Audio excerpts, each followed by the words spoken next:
Picture this: a 76-millimeter shell traveling faster than a speeding bullet, slamming into the side of a German Panther tank from 3 miles away.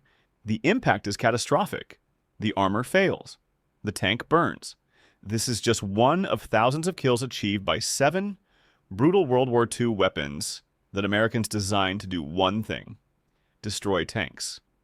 These weren't theoretical systems. These weren't experimental prototypes gathering dust in warehouses.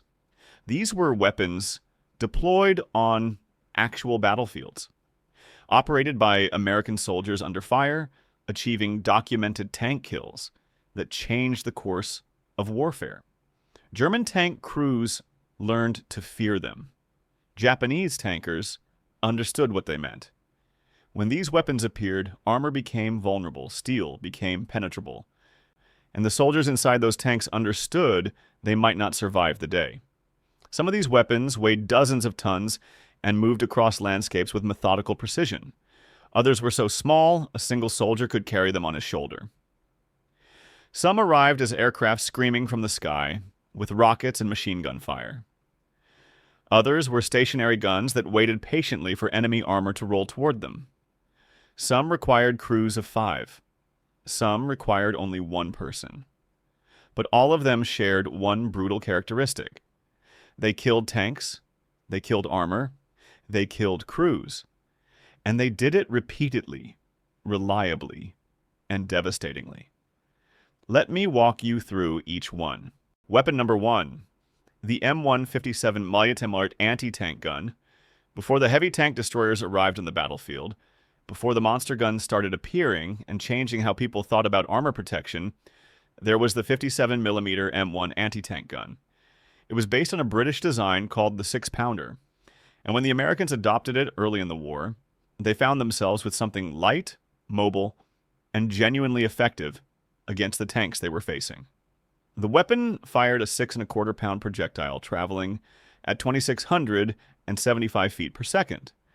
And that might sound slow by modern standards. Yet, in the early 1940s, it delivered devastating results. The gun could be handled at ranges up to 1,500 yards with methods similar to small arms deployment, which meant infantry units could engage targets effectively. It was light enough to move quickly. It was easy to conceal on the battlefield. You could hide it and wait. And most importantly, when a German panzer came rolling down the road, this gun could destroy it. Here's what makes the 57mm interesting. It worked perfectly until it didn't. In the early years of the war, when German tanks were still relatively light, and when medium tanks carried armor you could penetrate, the 57mm was genuinely effective. At typical combat ranges, from most firing angles, it could slice through Panzer IV armor and disable or destroy the vehicle. But as the Germans improved their tank designs, as they shifted deliberately toward heavier armor plating and thicker protection overall, the 57mm started struggling. By 1943 and 1944, when German medium and heavy tanks appeared on the battlefield with significantly upgraded armor schemes, this gun became only marginally effective against them. Weapon number 2, the M3 gun motor carriage. Now here's something genuinely interesting about American military innovation. The U.S. Army's first motorized tank destroyer wasn't built entirely from the ground up as a new design. Instead, it was an improvisation, a modification of something that already existed and was in production. The M3 gun motor carriage took an M3 half-track, a vehicle originally designed for carrying troops and supplies across rough terrain, and mounted a 75mm gun on top of it. But here's the problem that immediately becomes apparent. That 75mm gun wasn't new at all. It was the M1897A4, which means it came directly from World War I. The Americans were mounting a weapon from the First War onto a platform designed during the Second War. It's the kind of improvisation you get when you're trying to respond quickly to a military threat you didn't anticipate. And it reveals something important about how nations adapt during wartime. The M3 gun motor carriage weighed about 9 tons. and was built by the autocar company during the early war years. Approximately 2,200 units were accepted into service. They first saw action in the Philippines and then moved to North Africa, where they got organized into tank destroyer battalions. Military evaluation reports noted the vehicle was actually more effective in those early trials than some of the other anti-tank gun configurations then in use, which is surprising given that it was mounting a weapon from the previous war. But you have to understand the context of effectiveness. In 1941, German tanks were still relatively light compared to what would come later. The armor was penetrable. By the time heavier tanks started showing up in North Africa, the 75mm gun from World War I couldn't reliably handle the job anymore, and that became obvious quickly. The M3 GMC is remembered today mostly as a stopgap measure, a make-do solution that worked for a while and then became obsolete as the war evolved. But in North Africa, when the fighting was still new and when German armor was still relatively light, this vehicle destroyed tanks and proved the Americans were thinking about fighting armored vehicles even without a perfect system ready. Weapon number 3, the M10 Wolverine. By the time the M10 tank destroyer showed up on the battlefield, American thinking had evolved considerably. The M10 was numerically the most important tank destroyer the United States produced during the entire World War II period. It was built on the Sherman tank chassis, which meant it inherited a reliable drivetrain and power plant that American factories already knew how to produce in quantity, and that mechanics already understood how to maintain. Instead of a tank turret and traditional tank configuration, it had an open-topped superstructure with a 3-inch gun mounted inside. The 3-inch gun was originally designed as an anti-aircraft weapon, and this detail matters because it meant the ammunition was optimized for different purposes than a purpose-built anti-tank gun would be. When pointed at tanks instead of aircraft, this gun could still destroy most German tanks then in service, though the round's design wasn't perfectly optimized for that role. The M10 combined thin but deliberately sloped armor with genuine firepower and mobility, which embodied a design philosophy that would define American tank destroyer doctrine. The philosophy was simple. Don't try to out-armor the enemy in direct combat. Instead, move faster and shoot harder. Sacrifice armor protection and you gain mobility and firepower that lets you choose the engagement parameters. The crew was 5, including driver, commander, gunner, loader, and assistant driver. Here's a documented example of what this design philosophy meant in actual combat.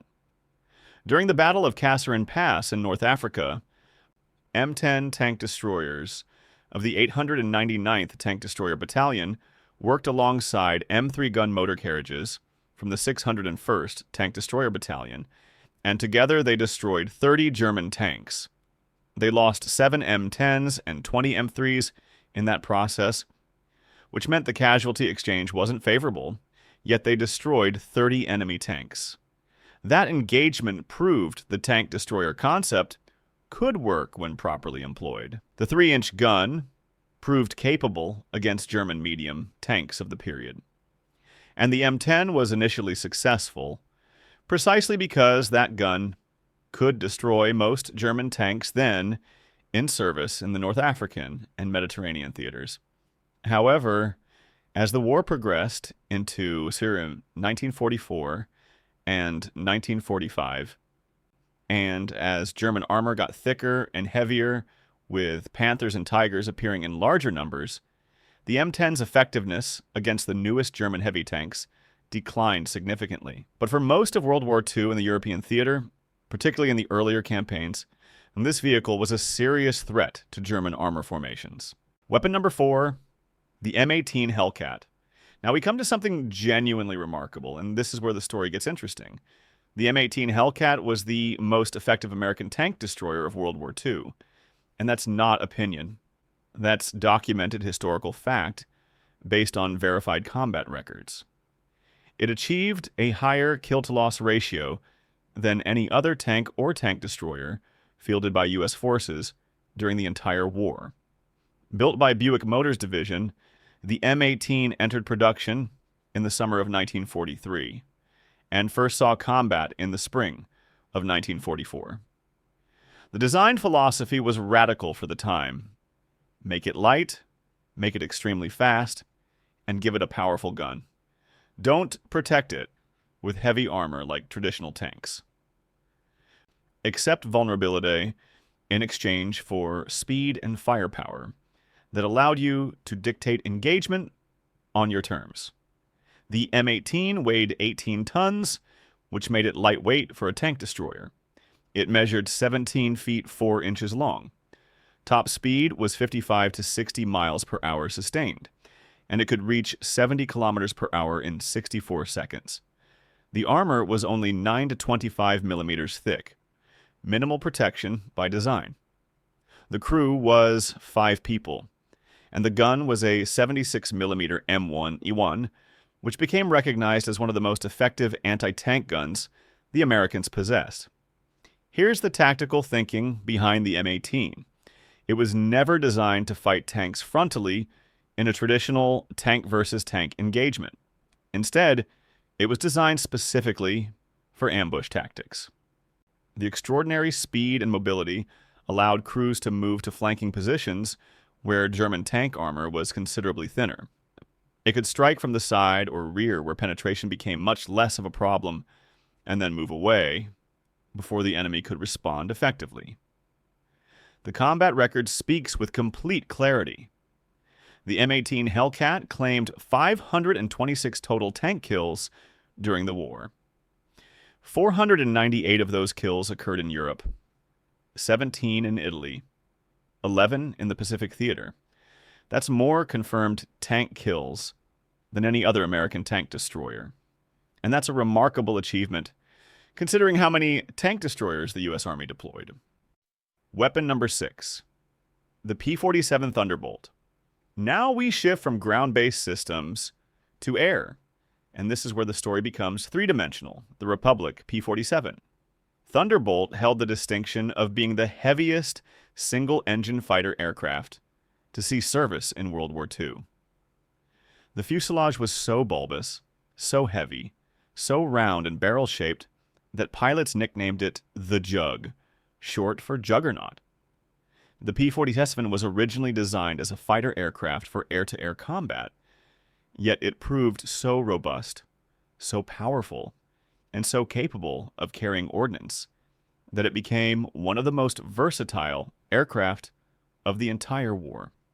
It could fly air superiority missions against enemy fighters. It could escort bomber formations. It could dive bomb targets. It could level a bomb.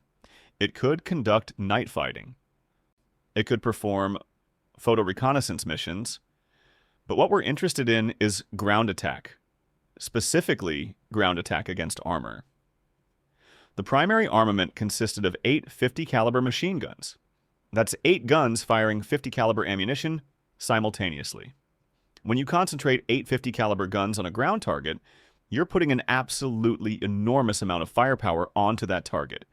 Tracer rounds walking across the landscape. Explosive rounds impacting in rapid succession. The P-47 could also carry 2,500 pounds of bombs or ordnance. And starting in August of 1944, P-47s began receiving installation of 5-inch rockets. These were HVIR rockets, high-velocity aircraft rockets. Some aircraft carried triple M10 rocket launchers mounted under the wings and fuselage, carrying 110-millimeter rockets. You could have a P-47 Thunderbolt loaded with rockets arriving at your position if you were a German tank crew, and you would see something absolutely terrifying coming out of the sky at you because you knew what those rockets could do. German tank crews developed a genuine fear of P-47 Jabo attacks, and the nickname Jabo came from the German term Jagdbomber, meaning fighter bomber. German soldiers and tankers learned to hate this particular aircraft because it was fast, it was heavily armed, and it could stay in the fight longer than other attack aircraft then available.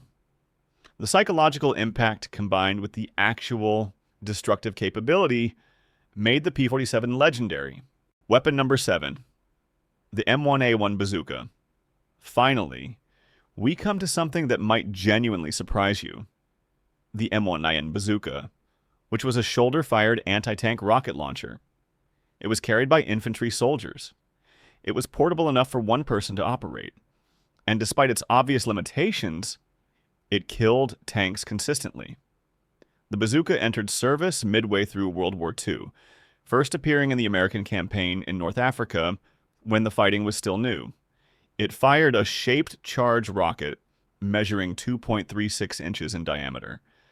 The design was primitive by modern standards, yet it was remarkably practical for what it needed to accomplish, giving regular infantry soldiers the ability to fight tanks without requiring a towed-heavy gun that needed 5 or 6 crew members to operate effectively. The shaped charge warhead could penetrate approximately 3 inches of armor, roughly 80 to 90 millimeters, at a right angle to the surface. That might not sound impressive, but against the thin side and rear armor of most German tanks, it was genuinely effective. More importantly, it was portable. One soldier armed with a bazooka became a genuine threat to German armor, and that changed how tank crews had to think about their operations. Here's a documented measure of how effective the bazooka actually was. Military historians conducted a comprehensive survey of 130 German tank and self-propelled gun wrecks. 13% of those vehicles had been knocked out by bazookas. That might seem like a small percentage at first glance, but think about what it actually means. Of all the destroyed German armor that military historians examined, approximately 1 in 8 had been destroyed by a portable infantry weapon. That's genuinely significant when you consider that tanks were also destroyed by anti-tank guns, mines, other tanks, aircraft, and numerous other causes. The M1A1 bazooka proved particularly effective against Japanese fortified positions. With the introduction of more reliable rocket ammunition, the bazooka could destroy small concrete bunkers and pillboxes that might otherwise require infantry assault teams to get close enough to use grenades or explosive charges. The bazooka allowed infantry to engage those positions from relative safety, which saved lives. But here's the crucial limitation: the bazooka was not particularly effective against the frontal armor of heavier German tanks like the Panther and Tiger. The shaped charge warhead was most effective against the thinner side and rear armor, or against vehicles with lighter overall protection, which is exactly why the Germans developed the Panzerschreck, their answer to the bazooka threat, with a larger warhead and significantly greater penetration capability against American tanks. These 7 weapons, the 57mm anti-tank gun that started with British designs, the M3 half-track with its mounted vintage gun, the M10 Wolverine with its 3-inch gun, the M18 Hellcat with its speed and firepower, the M36 Jackson with its powerful 90mm gun, the P-47 Thunderbolt with its rockets and 8 machine guns, and the M1A1 bazooka carried by infantry soldiers represent the American answer to a fundamental military problem. How do you destroy enemy tanks effectively? Some were expensive to produce. The M36 cost significantly more than a standard medium tank because of the complexity involved in manufacturing and installing the 90mm gun and its mounting system. The P-47 required thousands of hours of manufacturing labor and millions of dollars per aircraft. Some were relatively inexpensive. The bazooka was cheap to manufacture, which is exactly why America could produce them in enormous quantities and distribute them throughout all infantry units. Some were inherently stationary and had to wait defensively for the enemy to come to them. The anti-tank guns had to be positioned carefully, and if they missed their first shot at a German tank, they might get only one more opportunity before armor closed the distance and destroyed them. Others were mobile. The M18 Hellcat could race across a battlefield at 50 miles per hour, position itself for a devastating ambush, and then disappear before German armor could respond effectively. What united all of them was documented effectiveness. They worked. They killed tanks. They killed German armor, and they killed Japanese armor. Some killed more efficiently than others. The M18 Hellcat's kill-to-loss ratio was extraordinary and remains remarkable even today. The P-47 Thunderbolt gave close air support an entirely new meaning and capability. The bazooka democratized anti-tank capability, putting genuine tank-killing power in the hands of every infantry company across the battlefield. By the end of World War II, American forces had learned through experience that destroying armor required multiple approaches working together. You needed ground-based anti-tank guns for defensive positions. You needed mobile tank destroyers that could move to flanking positions. You needed air support with anti-tank rockets. You needed infantry carrying portable weapons. You needed minefields in strategic locations. You needed all these systems working together in coordination to effectively counter enemy armor